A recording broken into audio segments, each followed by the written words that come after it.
Hello दोस्तों, मेरा नाम है अमन सिद्दीकी और आप देख रहे हैं मिक्स सॉलिड मीडिया। दोस्तों आज मैं बात करूंगा बिल ऑफ सप्लाई के बारे में। हालांकि हम एक वीडियो पहले ही डाल चुके हैं टैक्स इनवॉइस के ऊपर, बिल ऑफ सप्लाई के ऊपर, मतलब कैसे इनवॉइसिंग करनी है आपको जीएसटी के अंदर, उसके ऊपर पूरी वीडियो डाल चुके हैं। लेकिन आज की वीडियो हम बनाने वाले हैं बिल ऑफ सप्लाई के ऊपर। तो दोस्तों अब बात करेंगे बिल ऑफ सप्लाई है क्या। बिल ऑफ सप्लाई का ऐसा मॉडल है बिल का जो कि तब काटा जाता है जब जो माल बेचा जा रहा है उसमें किसी भी तरीके का कोई भी टैक्स ना लग रहा हो या किसी भी तरीके का टैक्स का लेन देन ना हो रहा हो, तब हम बिल ऑफ सप्लाई काटते हैं। तो अब बात आती है किन लोगों को बिल ऑफ सप्लाई जनरेट करना होगा या किन सेलर्स को बिल ऑफ सप्लाई देना पड़ेगा जब उनके कस्टमर्स उनसे कोई सामान खरीदेंगे। सबसे पहले आ जाते हैं कंपोजिशन स्कीम के डीलर्स। जिन लोगों ने कंपोजिशन स्कीम के अंदर रजिस्ट्रेशन ले रखा है वो bill of supply he generate करेंगे। उसके बाद आ जाता है जो टैक्स फ्री गुड्स बेचा जाता है, मतलब जिसमें कोई भी टैक्स नहीं लगेगा जिस आइटम पर, उसे भी बिल ऑफ सप्लाई के अंदर ही आपको बेचना है। तीसरा वो लोग आ जाते हैं जो अनरजिस्टर्ड डीलर्स हैं, मतलब किसी भी तरीके का उन्होंने कोई भी रजिस्ट्रेशन नहीं लिया हुआ है जीएसटी के अंदर, यानी कि किसी भी तरीके का कोई भी टैक्स का लेन देन वो नहीं करते हैं, तभी भी आपको बिल ऑफ सप्लाई ही काटना है। हालांकि जो कंपोजिशन स्कीम में रिटेलर है या डीलर है वो अपना जीएसटी नंबर मेंशन जरूर करेगा बिल ऑफ सप्लाई के अंदर, लेकिन जो दो लोग बचे हैं टैक्स फ्री गुड्स बेचने वाले या अनरजिस्टर्ड डीलर्स हैं, वो लोग अपना जीएसटी नहीं डालेंगे क्योंकि उनके पास होगा ही नहीं। तो दोस्तों अब आगे बढ़ते हैं। मैं आपको बताऊंगा क्या फॉर्मेट होने वाला है, क्या मॉडल निकलने वाला है बिल ऑफ सप्लाई का। चलिए शुरू करते हैं।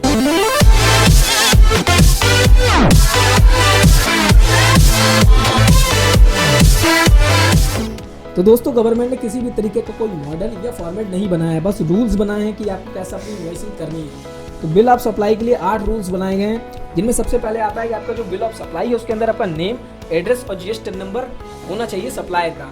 उसके बाद जो दूसरा है उसमें आपको सीरियल नंबर जरूर मेंशन करना है अपने बिल ऑफ सप्लाई के अंदर। तीसरा आता है कि जो डेट ऑफ इशू है वो भी आपकी मेंशन होनी चाहिए बिल ऑफ सप्लाई के अंदर। चौथा कि जो बायर का बिलिंग एड्रेस है और जो शिपिंग एड्रेस है दोनों होने चाहिए। बायर का नेम भी होना चाहिए, अगर बायर रजिस्टर्ड है जीएसटी के साथ तो उसका जीएसटी नंबर भी होना चाहिए। इसके बाद आ जाता है आपका जो HSN कोड या अकाउंटिंग कोड होना चाहिए आपके बिल के अंदर। जो छठा नंबर है उसमें डिस्क्रिप्शन होना चाहिए गुड्स का, या जो माल आप बेच रहे हैं उसकी फुल डिटेल या डिस्क्रिप्शन आपको लिखना पड़ेगा बिल ऑफ सप्लाई के अंदर। उसके बाद आ जाता है 7वां नंबर जिसमें आपको वैल्यू भरनी है गुड्स की, माल की वैल्यू डालनी है, उसकी क्वांटिटी डालनी है, उस पर कोई डिस्काउंट अगर आप दे रहे हैं वो देना है और जो अमाउंट बनता है वो देना है। इसके बाद जो 8वां नंबर आता है इसमें आपको सिग्नेचर होना चाहिए और सील होनी चाहिए आपकी जो रजिस्टर्ड फर्म है उसका। तो दोस्तों यहाँ पर बिल ऑफ सप्लाई का एक मॉडल दिया गया है। सबसे ऊपर आपको मेंशन करना है बिल ऑफ सप्लाई, उसके नीचे आपको जीएसटी नंबर डालना है डीलर का, उसके नीचे नाम होना चाहिए आपका जो फर्म नेम है, जो रजिस्टर्ड फर्म नेम होगा, उसके नीचे अपना एड्रेस आपको डाल के रखना है।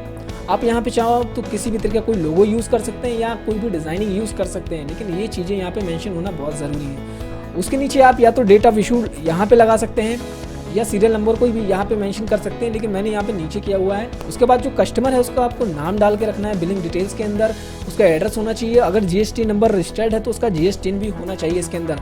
और इसके बाद जो दूसरी साइड है यहाँ पे शिपिंग डिटेल्स लिखा हुआ है, इसके अंदर आपको मेंशन करना है कि आपको जो गुड्स है, आपको जो माल है वो जा कहाँ रहा है, कहाँ शिप होने वाला है, तो उसकी यहाँ पे डिटेल होनी चाहिए। अगर ये दोनों जगह एक ही है, मतलब जो खरीद रहा है उसी के यहाँ पे जाना है, मतलब दोनों एड्रेस सेम है, तब भी आपको दोनों जगह फिल करना होगा, आप इसे खाली नहीं छोड़ सकते।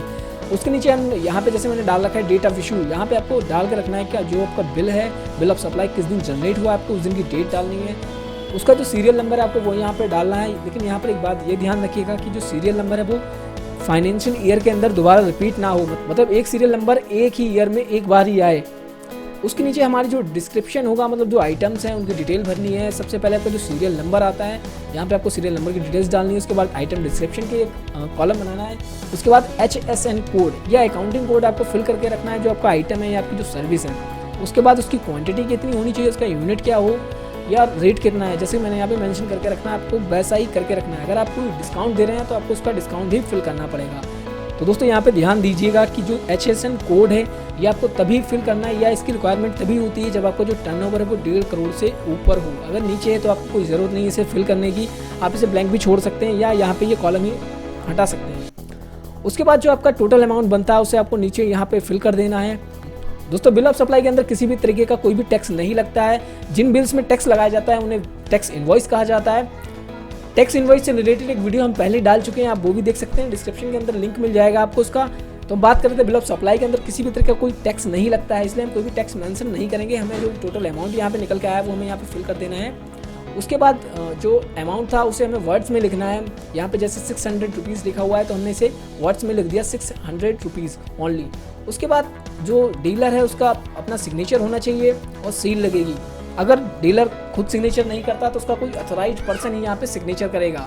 उसके बाद सबसे नीचे यहाँ पे आप कोई नोट डालना चाहते हैं तो नोट रख सकते हैं, वरना इसे हटा भी सकते हैं या ब्लैंक भी छोड़ सकते हैं आप। तो दोस्तों ये हो गया बिल ऑफ सप्लाई का मॉडल। दोस्तों यहाँ पर एक बात ये भी ध्यान दीजिएगा कि अगर आपका जो सेल है या आप कोई गुड्स बेचते हैं, अगर उसकी कीमत 200 रुपये से कम है तो आपको एक बिल ऑफ सप्लाई जनरेट करने की कोई ज़रूरत नहीं है। गवर्नमेंट ने आपको पूरी छूट दी हुई है कि आप बगैर बिल ऑफ सप्लाई के ही उसे सेल कर सकते हैं। लेकिन यहाँ पे ज़रूरी ये है कि आप इस तरह की जितनी भी सेल्स दिन भर में करेंगे, आपको दिन के आखिर में एक बिल ऑफ सप्लाई जनरेट करना होगा जिसमें सारी डिटेल्स होनी चाहिए इस तरीके के जितने भी आइटम दिन भर में आप सेल करेंगे। तो दोस्तों अगर आपके पास कोई क्वेश्चन है, कोई सवाल है आपके पास, तो नीचे कमेंट करना मत भूलिएगा। और अगर वीडियो पसंद आई हो तो लाइक कीजिए, शेयर कीजिए, चैनल को सब्सक्राइब करना मत भूलिएगा, क्योंकि हमारी जो वीडियोज़ होंगी वो आगे भी ऐसे ही आती रहेंगी आपके लिए इन्फॉर्मेशन से भरी हुई। Thanks for watching.